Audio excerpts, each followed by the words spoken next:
La seconda corsa è il premio Romagna Iniziative per il Territorio, una prova inserita nel trofeo Gentleman for Life. Ricordiamo che in salchi ai cavalli ci sono i gentleman, quindi driver non professionisti, che correranno senza la frusta e devono versare una cifra simbolica per beneficenza.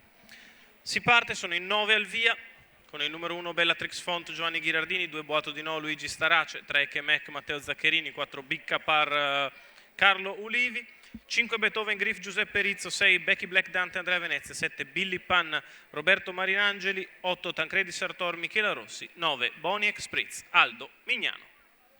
Macchina che ha preso velocità, si prepara al lancio. Errore di Big Capar, che stava tentando partenza tutta, va davanti, facile Ekemec nei confronti di Boato di No. In terza posizione c'è Bellatrix Font, mentre al largo rimane Beethoven Griff che precede Becky Black Dante, questi a comporre il treno esterno, mentre il favorito Ekemec ha preso la testa a spesa di un 15-1 iniziale. Matteo Zaccherini che guida con il cavallo targato austriaco, allenato in Germania da Robert Grammüller, completa i primi 400 metri in 29,6.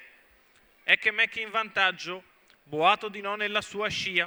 All'esterno c'è Beethoven Griff che precede sempre Becky Black Dante, terzo allo steccato Bellatrix Font, la terza pariglia al largo la va a fare Billy Pan. 600 metri passati in 45,8.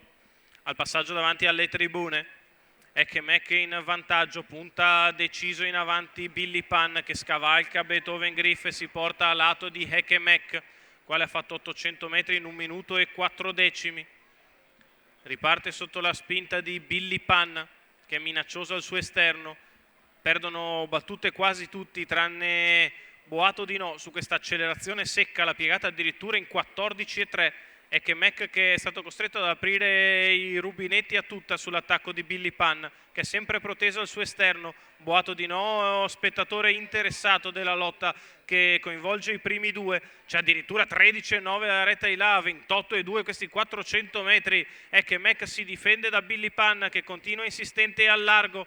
Boato di No in attesa dell'open stretch a 200 metri dalla conclusione. Ekemec è in vantaggio, Boato di No è pronto a infilarsi al suo interno. Ekemec in vantaggio, Boato di No che lo infila e prova ad impensierirlo ma sbaglia. Ekemec è fermo ma viene a vincere nel finale. Ekemec che si difende da tutti i tentativi di Billy Pan. Al terzo finisce Tancredi Sartor, ha sbagliato in zona proibita Boato di No. 33 a chiudere, 1,14,3 la media al chilometro per il successo di Ekemec Matteo Zaccherini, impegnato nel finale Robert Grammüller al training e i colori della scuderia RG Pferdesport. La vittoria del cavallo austriaco allenato in Germania, 6 anni, da Odessa Santana, che in percorso di testa si impone a Billy Pan e a Tancredi Sartor.